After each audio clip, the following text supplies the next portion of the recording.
नमस्कार साथियों, आप सभी का हार्दिक स्वागत है आपके अपने YouTube चैनल वाईके सर ऑफिशियल। दोस्तों, आपको पता ही है कि बीपीएससी टीआरई का जो है यानी शिक्षक भर्ती परीक्षा का जो है कि विज्ञापन आ चुका है और उस विज्ञापन में बहुत सारी ऐसी चीज़ें हैं जो कहीं ना कहीं अभ्यर्थियों को भ्रमित मतलब कि कर रही है, उनको समझ नहीं आ रहा है, भ्रमित हो रहे हैं। तो उन सभी भ्रमों को दूर करने के लिए और ये वीडियो आप देख लीजिएगा, आपको विज्ञापन से संबंधित या आरक्षण हो, आयु सीमा हो, क्वालिफिकेशन हो, जैसा कि कल बीपीएससी के चेयरमैन अतुल प्रसाद ने योग्यता और पात्रता इन दोनों को अलग अलग डिफाइन किया। उस सारी चीज़ों को जो है इस वीडियो के माध्यम से समझेंगे और समझेंगे कि ये प्रक्रिया जो है वो किस प्रकार होगी। और आज के वीडियो में हमारा मुख्य हेडिंग जो है वह बीपीएससी टीआरई विज्ञापन के अनुसार नियुक्ति की जो प्रक्रिया होगी आगे वो कैसी होगी और किन किन डॉक्यूमेंट्स का जिक्र होगा उस पर भी बात करेंगे और सारी चीज़ों पर बात करेंगे। अब बहुत मज़ेदार वीडियो होगा, वीडियो थोड़ा लंबा हो सकता है क्योंकि इसमें मैंने ऑलमोस्ट लगभग पूरी विज्ञापन को प्रयास किया है इसमें शामिल करने का। बावजूद इसके कुछ पॉइंट्स जो है कि छूट गए हैं क्योंकि संभव नहीं था। आप देख सकते हैं कि बोर्ड पूरा बढ़ चुका था तो संभव नहीं था, इसलिए कुछ चीज़ों को मैंने छोड़ दिया, लेकिन जो भी महत्वपूर्ण चीज़ें हैं उन सभी को मैंने यहाँ पे शामिल किया है। यानी एग्जाम तक की जो प्रक्रिया है उसको मैंने यहाँ पे शामिल किया है। उसके आगे की जो प्रक्रिया होगी इसके पार्ट 2 में आपको कर दिया जाएगा। आइए वीडियो को शुरू करते हैं और शुरू करने से पहले आपसे एक छोटा सा रिक्वेस्ट है, आप चैनल पर नए हैं तो चैनल को सब्सक्राइब कर लीजिए तथा बेल आइकन को जरूर दबा लीजिए। आइए एक एक करके शुरू करते हैं आज अपना टॉपिक। देखिए, बीपीएससी टीआरई के अनुसार जो नियुक्ति प्रक्रिया होगी, एक एक चीज को समझ लीजिएगा क्योंकि आपकी एक गलती, अगर आप फॉर्म भरने के समय अगर एक गलती कर लेते हैं तो समझ सकते हैं कि आपका काफी बड़ा नुकसान हो सकता है। इसलिए आप यहां समझ लीजिए। इंपॉर्टेंट डेट आपको पता ही है, ऑनलाइन स्टार्ट हो जाएगा 15 तारीख से। आज 1 तारीख है, 15 तारीख से स्टार्ट हो जाएगा और यह 12 जुलाई तक चलेगा। तो आपको लास्ट डेट का वेट नहीं करना है, आपको शुरुआत में ही कोशिश करना है कि फॉर्म फिलअप कर लो। उसके कई सारे कंडीशन है, शर्त है इसमें फॉर्म फिलअप करने के, तो आपको वहां समझना होगा। देखिए, उसके बाद बात करते हैं योग्यता। योग्यता से संबंधित बात साथियों ये होता है, जैसे आप योग्यता यानी योग्यता का मतलब होता है एलिजिबिलिटी, एलिजिबिलिटी है ना। तो या ये कहिए क्वालिफिकेशन। तो क्वालिफिकेशन में आपको मैट्रिक, इंटर, बीए, एमए, उसके अलावा आप ट्रेनिंग करते हैं, प्रशिक्षण, बीएड, डीएलएड, एमएड जो भी करते हैं, ये सब आपकी योग्यता में आ जाता है ना। तो आपको जो है 1 to 5 के लिए इंटर होना चाहिए, बीए भी होना चाहिए और आपको विज्ञापन में देखे होइएगा एमए भी होना चाहिए कम से कम 50% अंक के साथ। और उसके अलावा डीएलएड, बीएड या एमएड होगा तब भी आप अप्लाई कर पाइएगा, ऐसा विज्ञापन में साफ साफ लिखा हुआ है। उसके अलावा हालांकि बीएड के संबंध में साथियों हम एक बात बताना चाहते हैं कि सुप्रीम कोर्ट का भी फैसला नहीं आया लेकिन बिहार सरकार शामिल कर रही है। लेकिन साथियों को बता दें, ओबीसी, एससी, एसटी और पीएच को 5% की छूट होगी। यानी यहाँ 45% है ना, तो अगर ओबीसी कैटेगरी से कोई अभ्यर्थी अगर बिलोंग करते हैं या एससी कैटेगरी से या एसटी कैटेगरी से या दिव्यांग अभ्यर्थी हैं तो उनको 45% अंक रहेगा, तब भी वो फॉर्म भर सकते हैं। उसके अलावा 9th-10th में जो है बीएड, एमएड के साथ ग्रेजुएशन और एमए 50% अंक के साथ और उसके साथ ही 5% की छूट ओबीसी, एससी, एसटी को, पीएच को यहाँ भी है। उसके अलावा 11th-12th में भी यही योग्यता है। कंप्यूटर साइंस वाला के लिए प्रशिक्षण अनिवार्य नहीं है, यानी वो बीए तो उनका नहीं होता है, बीसीए होता है कंप्यूटर वाला का, बीसीए होता है बैचलर ऑफ कंप्यूटर एप्लीकेशन या एमसीए होता है, तो उनका 50% अंक होना चाहिए, है ना। उनके लिए कोई ट्रेनिंग वगैरह नहीं चाहिए। म्यूजिक के लिए भी आपको बीए, एमए चाहिए 50% अंक के साथ। ये सारी जो ओबीसी वाला जो प्रक्रिया है वो आपको छूट इन दोनों में ही मिलेगा। अब आते हैं साथियों पात्रता। आप अगर सीटेट अगर देखे होगा तो सीटेट, बीटेट या स्टेट जो भी होता है, सीटेट का आप एक चीज देखे होगा, उस पर लिखा होता है सेंट्रल टीचर एलिजिबिलिटी टेस्ट, है ना। यानी पात्रता, एलिजिबिलिटी मतलब पात्रता, है ना। तो वो चीज हो गया वहां पे। तो यानी पात्रता परीक्षा, तो पात्रता परीक्षा में आपको 1 to 5 में सीटेट या बीटेट का पेपर 1 पास होना चाहिए। 9 से 12th का स्टेट पेपर 1 और +2 के लिए स्टेट पेपर 2।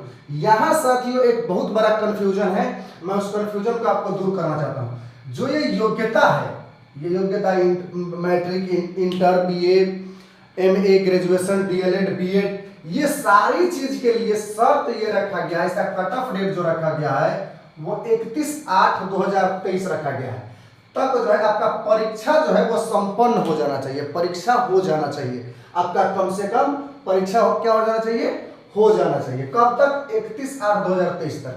लेकिन ये पात्रता जो है सीटेट, एस्टेट और बीटेट में जो है वो आपको पास होना चाहिए, यानी उत्तीर्ण होना चाहिए, तभी आप जो है इलिजिबल होंगे, तभी आप क्या होंगे, इलिजिबल होंगे, है ना।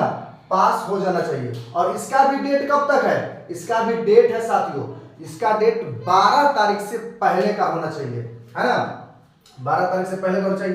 तो कुछ अभ्यर्थी ये भ्रम फैला दिए हुए थे कुछ एक सोशल मीडिया के तहत कि सीटेट जो है वो जो जुलाई 2023 का जो होने वाला है उसको भी मौका मिल रहा है, तो ऐसा बिल्कुल भी नहीं है। सीटेट दिसंबर 2000, मैंने पिछले वीडियो में बताया था, सीटेट दिसंबर 2022 तक को मौका मिलेगा, है ना। लेकिन आपको पात्रता परीक्षा में ऐसा नहीं है, पात्रता परीक्षा उत्तीर्ण होना चाहिए, जबकि योग्यता के लिए आपके 31/8/2023 तक का समय है। एज की बात अगर कर ले तो एज में आपको 1/8/2023 को कट ऑफ मानकर मतलब गणना किया जाएगा। 1/8/2023 तक अगर आप 1 to 5 में अप्लाई करते हैं तो आपको न्यूनतम उम्र जो है वो 18 वर्ष होनी चाहिए, है ना, 1/8/2023 तक। उसके अलावा 9 से 10th में आपको न्यूनतम उम्र 21 वर्ष होना चाहिए। अगर आप क्या, अगर 1/8/2023 तक आपके 21 वर्ष हो जानी चाहिए। लेकिन यहाँ पे साथियों एक कंडीशन है। कंडीशन क्या है कि स्टेट 19 में जो अभ्यर्थी शामिल हुए थे, स्टेट 2019 में जो विज्ञापन आया था हाई स्कूल के लिए, +2 के लिए, तो उसमें जो विज्ञापन आया था वो अगर आप पास किए हैं तो आपका कट ऑफ जो है वो 1/8/2019 तक ही हो जाना चाहिए, यानी 1/8/2019 तक आपका उम्र 18 वर्ष, सॉरी इधर स्टेट 19 है तो 21 वर्ष हो जाना चाहिए। यानी स्टेट 19 वाले के लिए उम्र का कट ऑफ क्या हुआ, 1 अगस्त 2019, जबकि स्टेट 22 आपको पता ही कि कॉमर्स के 3 विषयों के लिए उसका आयोजन किया गया था और उसके लिए कट ऑफ जो है वह 1 अगस्त 2022 है। तो ये एज के मतलब मैटर को आप समझ लीजिए। अब आइए परीक्षा के पैटर्न को आपको समझाते हैं। परीक्षा के पैटर्न में क्या साथियों, आपको पता है भाग 1 है, इसमें अंग्रेजी अनिवार्य है सभी के लिए, और उसके बाद हिंदी, बांग्ला और उर्दू, इस तीनों में से किसी एक भाषा का चुनाव कर सकते हैं। ये आपको अंग्रेजी 25 अंक का होगा, जबकि इसमें से जो है आपको 75 अंक का होगा। कुल 100 अंकों का परीक्षा होगा, 2 घंटे का होगा। निगेटिव मार्किंग इसमें नहीं होगी, नेगेटिव मार्किंग नहीं होगी, यानी ये क्वालिफाइंग नेचर का होगा, इससे आपके मेरिट के ऊपर कोई भी प्रभाव नहीं पड़ेगा।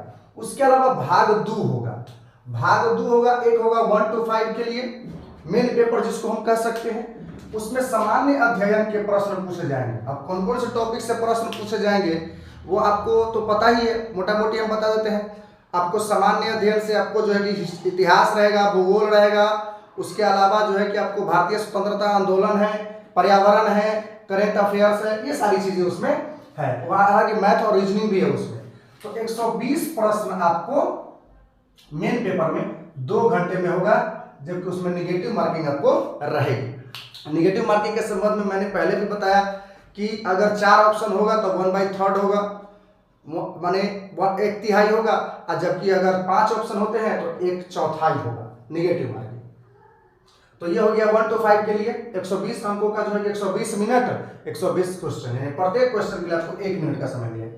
+2 और हाई स्कूल के लिए 9th के लिए सब्जेक्ट उसका जो 80 अंक होगा, यानी 80 अंक मतलब जो है वो उनके ऑनर्स वाला, यानी जो भी सब्जेक्ट के लिए वो अप्लाई कर रहे हैं। अब आपको यहाँ पे कंफ्यूजन था कि ऑनर्स, अगर आपका सब्सिडरी भी है ना तब भी आप अप्लाई है, बस 3 साल में उसको पढ़ाई, सब्सिडरी है तब भी उसको स्नातक स्तर पर वो पढ़ाई होनी चाहिए।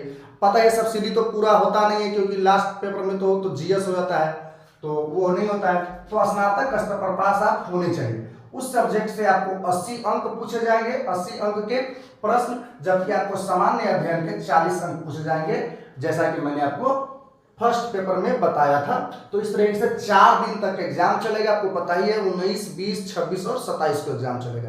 पहला जो होगा ये जो होगा भाग 1, ये सभी के देना होगा, यानी टीजीटी वालों के लिए को भी देना पड़ेगा, पीजीटी वालों को भी देना पड़ेगा। जबकि आपको बाकी ये जो सेपरेट पेपर है 1 to 5 के लिए अलग है, 9 10 के लिए अलग है। लेकिन पता है साथियों, इस प्रश्न का जो लेवल आपको पता ही है, 1 to 5 के लिए SCERT का बात किया गया है, SCERT का, और हाई स्कूल प्लस 2 के लिए NCERT की बात की गई है। लेकिन साथियों, जो आपका लेवल होगा ना, वो आपके मिनिमम क्वालिफिकेशन के ऊपर होगा। यानी अगर आप इंटर के आधार पर अगर आप करते हैं तो आपको इंटर स्तर का, ग्रेजुएशन स्तर तक का क्वेश्चन आपको पूछा जाए, क्योंकि ग्रेजुएशन वाला भी 1 to 5 में अप्लाई करेंगे तो उस लेवल तक का आपका प्रश्न पूछा जाएगा। इसमें आपको साक्षात्कार जो होगा यानी इंटरव्यू नहीं लिया जाएगा। इंटरव्यू की चर्चा चल रही थी लेकिन इंटरव्यू नहीं लिया जाएगा। अब उसके बाद बात करते हैं साथियों न्यूनतम क्वालिफाइंग मार्क्स, है ना, 150 था तो सारे लोग निकाले हुए थे, अभी भी सारा चीज वही है। अगर आप मेल अभ्यर्थी, पुरुष अभ्यर्थी की बात हम कर रहे हैं, जनरल से है या जनरल से तो 40%, ओबीसी से है तो 36%, 36.5%, और अगर ईबीसी से है तो 34%। यानी अनारक्षित वर्ग से, अगर आप सामान्य वर्ग या अनारक्षित वर्ग से है तो आपको 40% अंक यानी 48 अंक चाहिए। पुरुष की बात हम कर रहे हैं, आपको 48 अंक चाहिए। अगर आप अन्य पिछड़ा वर्ग से के पुरुष हैं तो आपको 36.5% अंक, जिसमें आपको 43.8 अंक आपको चाहिए। जबकि अगर आप अत्यंत पिछड़ा वर्ग से अगर आप आते हैं, मेल में है, तो 34% यानी 40.8 अंक आपको चाहिए।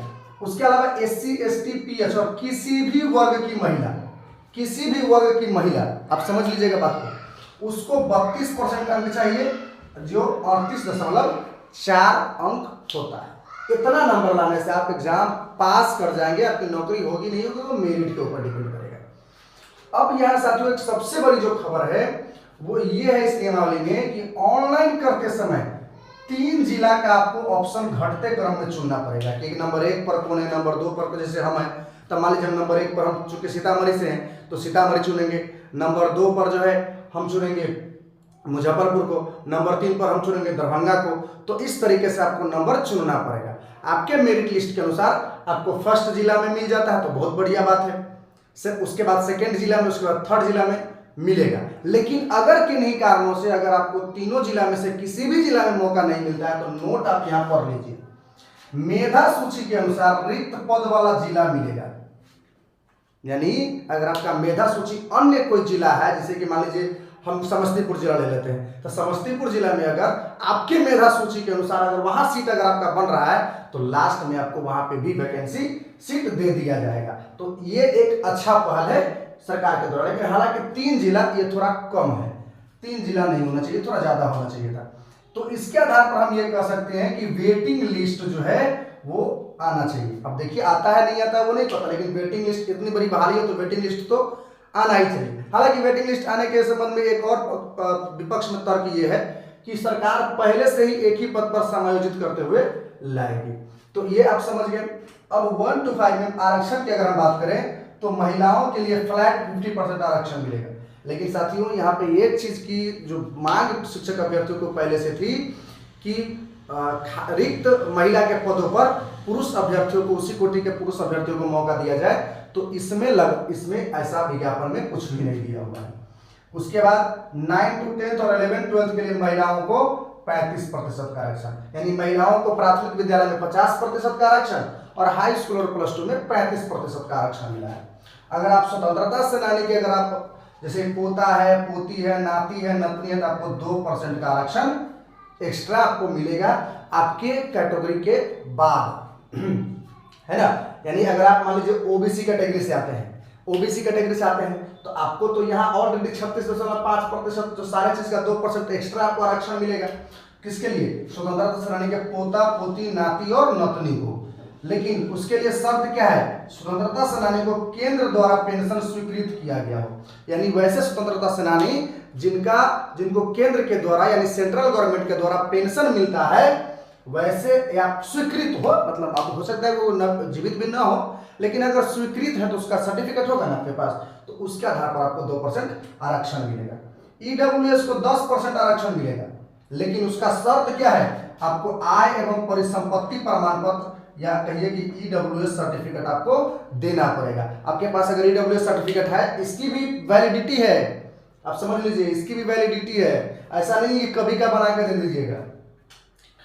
अब देखिए जाति आवासीय आय एनसीएल ईडब्ल्यूएस प्रमाण पत्र। एनसीएल आपको पता है कि ओबीसी कैटेगरी के लिए बना जाता है, जिसको नॉन क्रीमी लेयर सर्टिफिकेट कहते हैं प्रमाण पत्र। तो ये सारे जो डॉक्यूमेंट है और बाकी जो भी डॉक्यूमेंट है, जैसे आपका मैट्रिक हो, इंटर हो, ग्रेजुएशन हो, ये जितने भी आपको डॉक्यूमेंट है ये आपको 12/7/2023 तक आपको कंप्लीट होना चाहिए।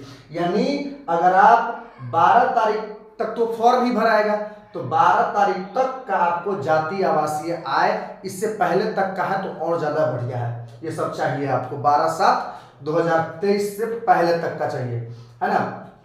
लेकिन हालांकि यहाँ पे ये नहीं कहा गया करेंट या कुछ, लेकिन कुछ यहाँ पे दिया हुआ है, मैं आपको आगे बताऊंगा। लेकिन मैं आपको सलाह दूंगा कि आप जो है जाति आवासीय आय करेंट बनवा लें। मैंने कल जो है कल ही मैंने अप्लाई किए हैं, तो आप भी जो है कि अप्लाई जरूर कर लीजिएगा, मैं ये सलाह दूंगा। उसके अलावा अगर आप बीएड या डीएड यानी प्रशैक्षणिक प्रमाण पत्र जो यानी प्रशिक्षण जो है उसका कट ऑफ डेट 31 अगस्त 2023 है।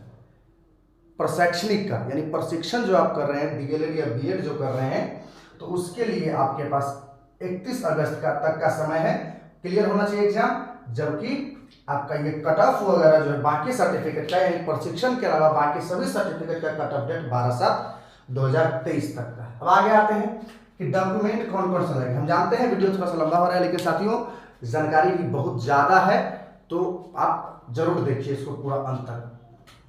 उसके अलावा पहला मैट्रिक आपको चाहिए, ये अंक पत्र मतलब मार्कशीट और सर्टिफिकेट चाहिए, है ना। ये किस लिए चाहिए, तो ये आपके बर्थडे को मतलब वेरीफाई करने के लिए चाहिए। उसके अलावा आपको inter, BA, MA, BA, DElEd, TET जो भी है उस सभी का प्रमाण पत्र और अंक चाहिए।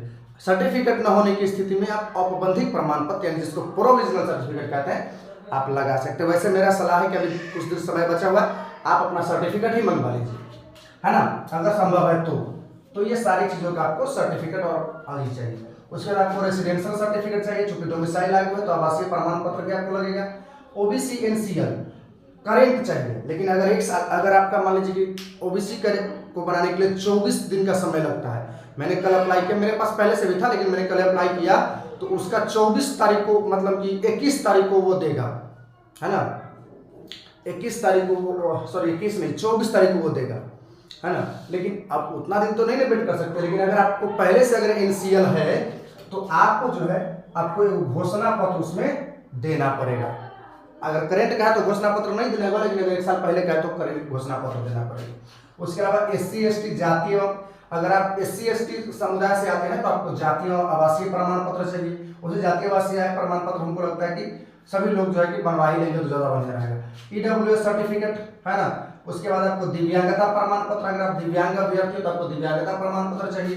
भूतपूर्व सैनिकों का प्रमाण पत्र, आपको अभी मैंने बताया कि भूतपूर्व जो सैनिक होंगे उनको जो है कि आपको उसके तहत अगर आपको आरक्षण चाहिए तो आपको जो है उनका सर्टिफिकेट देना होगा। स्वतंत्रता सेनानी का प्रमाण पत्र, यानी स्वतंत्रता सेनानी के जो नाती नतनी पोता पोती जो आरक्षण लेंगे उसके आधार पर, तो उस स्वतंत्रता सेनानी का आपको क्या चाहिए, सर्टिफिकेट चाहिए, बशर्ते उनको केंद्र द्वारा पेंशन स्वीकृत किया गया।